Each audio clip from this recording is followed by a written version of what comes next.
Kita ingat ia pernah mengatakan Pak Jokowi akan menjadi bebek lumpuh. Dari 17 April sampai Oktober itu nanti Pak Jokowi namanya Limcak Presiden bebek lumpuh. Tidak boleh mengganti ini, ganti tidak boleh. Hanya rutin boleh ya. Nggak boleh lantas membuat yang macam-macam karena dia sudah lumpuh, sudah pasti kalah ya. Kami dari TP3 dengan ini menyatakan bahwa tindakan aparat negara yang diduga melakukan pengintaian, penggalangan opini, penyerangan sistemik, penganiayaan, dan penghilangan paksa sebagian barang bukti merupakan kejahatan. Kenapa Komnas HAM tidak menyimpulkan ini sebagai pelanggaran HAM yang berat? Tapi perlu saya klarifikasi, Komnas tidak pernah menyatakan tidak ada pelanggaran HAM. Jelas dalam konferensi pers kami katakan ada pelanggaran hak asasi manusia. Tetapi kami katakan tidak ada indikasi pelanggaran HAM yang berat. Pelanggaran HAM dengan pelanggaran HAM yang berat itu dua hal yang berbeda. Mengusut lebih lanjut kepemilikan senjata api yang diduga digunakan oleh Laskar FPI. Saudara yang terhormat, di Cikampek, tol Cikampek kilometer 50 itu adalah pelanggaran HAM biasa. Pak Marwan Batubara tadi mengatakan mereka yakin 6 orang ini adalah warga negara Indonesia. Oke, kita juga yakin. Mereka adalah orang-orang yang beriman, kita juga yakin. Dan mereka juga yakin, Pak Marwan Batubara, telah terjadi pelanggaran HAM berat. Saya katakan, pemerintah terbuka. Kalau ada bukti mana pelanggaran HAM beratnya itu, mana? Sampaikan sekarang. Atau kalau enggak, nanti sampaikan menyusul kepada Presiden. Bukti, bukan keyakinan. Karena kalau keyakinan, kita juga punya keyakinan sendiri-sendiri bahwa peristiwa itu dalangnya si A, si B, si C. Kalau keyakinan. Tapi Komnas HAM sudah menyelidiki sesuai dengan kewenangan undang-undang, enggak ada. Apa? Pelanggaran HAM berat itu 3 syaratnya. 1, dilakukan secara terstruktur. Itu dilakukan oleh aparat secara resmi dengan cara berjenjang. Struktur itu berjenjang. Harus targetnya bunuh 6 orang yang melakukan ini, taktiknya begini, alatnya ini, kalau terjadi ini, larinya ke sini. TP3 bukannya juga sudah diterima oleh Komnas HAM, diminta mana buktinya? Secuil saja. Bahwa ada terstruktur, sistematis, dan masifnya. Nggak ada tuh, ada di berita acaranya bahwa TP3 sudah diterima, tapi nggak ada, hanya mengatakan yakin. Nah, kalau yakin tidak boleh, karena kita punya keyakinan juga, banyak pelakunya ini, pelakunya itu, otaknya itu, dan sebagainya. Yang membiayai itu juga yakin kita, tapi kan tidak ada buktinya. Mohon perhatian, tayangan video channel Bapak Infrastruktur segera diputar. 5, 4, 3, 2, 1. Kocak.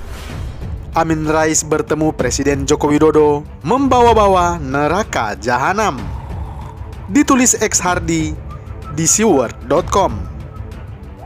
Hai Indonesiaku, Assalamualaikum. Berjumpa lagi bersama saya di Suara Channel Bapak Infrastruktur. Tim pengawal peristiwa pembunuhan atau TP3 makin hari makin rewel dan ngotot.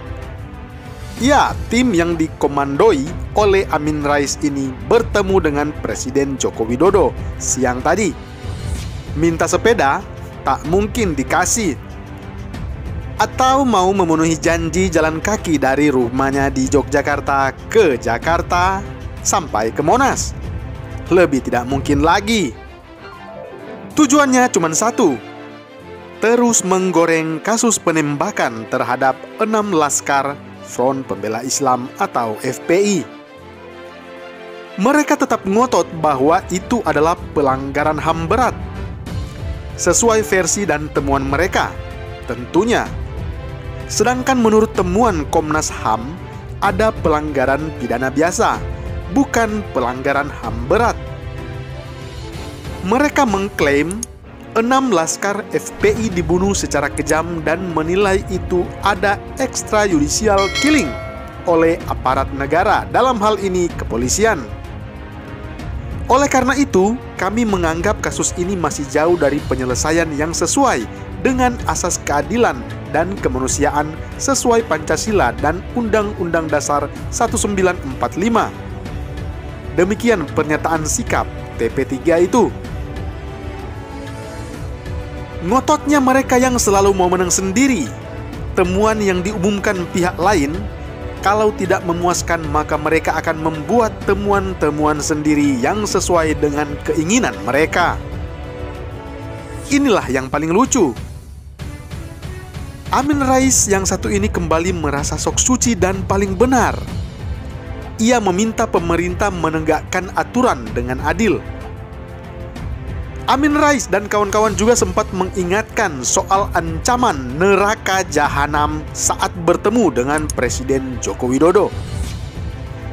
Isi pertemuan tersebut disampaikan Menteri Koordinator Politik Hukum dan Keamanan, Prof. Mahfud MD. Pertama, harus ada penegakan hukum sesuai dengan ketentuan hukum. Sesuai dengan perintah Tuhan bahwa hukum itu adil. Dan yang kedua, ada ancaman dari Tuhan kalau orang membunuh orang mukmin tanpa hak, maka ancamannya neraka jahanam, ujar Prof. Mahfud. Pertemuan anggota tim TP3 sebenarnya tidak terlalu lama, hanya kurang lebih 15 menit. Pembicaraan singkat dan serius. Inti dari apa yang mereka sampaikan adalah adanya pelanggaran hak asasi manusia atau HAM berat. Titik. Tapi kok bawa-bawa neraka sih? Apakah sudah tua masih saja bawa agama dan ancam pakai neraka? Ayo bercerminlah dulu. Di tahun 2018, Amin Rais pernah berbicara soal partai Allah dan partai setan. Nyatanya partainya dan gerombolannya kalah lagi. Inilah akibat tak tahu malu menyeret Tuhan dan agama ke dalam politik. Apalagi kelompok ini terkenal merasa paling suci, paling diberkahi Tuhan, merasa paling direstui ulama, padahal kenyataannya bobrok sendiri jauh lebih banyak berkali-kali lipat. Sudah tua tapi masih saja tidak mau bercermin. Sungguh kemunafikan yang tidak ada obatnya. Berkali-kali bikin blunder, tapi masih belum sadar. Kita ingat ia pernah mengatakan Pak Jokowi akan menjadi bebek lumpuh. Dari 17 April sampai Oktober, itu nanti Pak Jokowi namanya Limdak Presiden, Presiden bebek lumpuh. Tidak boleh mengganti ini, ganti tidak boleh. Hanya rutin boleh, ya. Nggak boleh lantas membuat yang macam-macam, karena dia sudah lumpuh, sudah pasti kalah, ya. Saat kalah dalam pemilihan presiden di tahun 2019 yang lalu. Tapi masih belum sadar. Entah apa yang ada di benaknya. Benci tapi rindu, ngebet ingin ketemu dengan Presiden Joko Widodo di istana. Sampai-sampai saking groginya bertemu dengan Presiden Joko Widodo, salah dan terbalik memakai masker.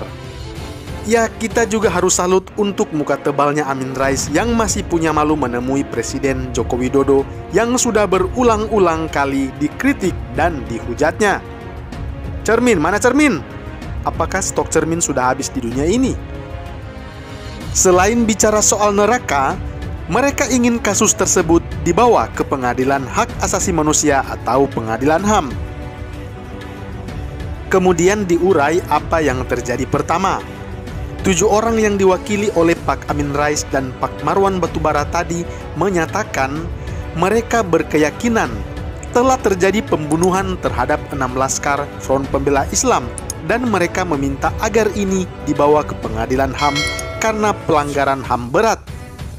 Itu yang disampaikan kepada Presiden, ujar Prof. Mahfud MD. Saya cuma sangat penasaran sekali, pakai banget. Ngapain si Amin Rais ini diterima untuk ketemu presiden? Gak penting banget, meski hanya kurang dari 15 menit, menurut saya ini sudah cukup lama kalau berbincang dengan orang seperti Amin Rais. Orang seperti dia tidak perlu sampai ditemui presiden, cukup Muldoko saja. Bila perlu Amin Rais bawa SBY dan AHY ke sana, biar lebih seru. Paling lama pun cukup 3 menit, sampaikan tujuan dan silakan pulang. habisin waktu saja. Toh mereka datang bukan untuk diskusi, juga bukan untuk mendengarkan penjelasan, melainkan ngotot agar pendapat mereka dijadikan sebagai kebenaran. Ngapain harus dengarkan apa yang mereka paksakan? Lagi pula presiden tidak bisa intervensi masalah hukum, karena sudah ada institusi yang berwenang yang akan mengusut ini. Memaksa presiden intervensi sama dengan menjebak presiden. Atau begini aja, kita coba kembali lagi ke kasusnya Basuki Cahayapurnama atau Ahok. Kan Presiden Joko Widodo diancam tidak boleh ikut campur dan intervensi. Sudah lupakah? Bagaimana menurut Anda? Salam hangat, Bapak Infrastruktur menuju Indonesia Maju.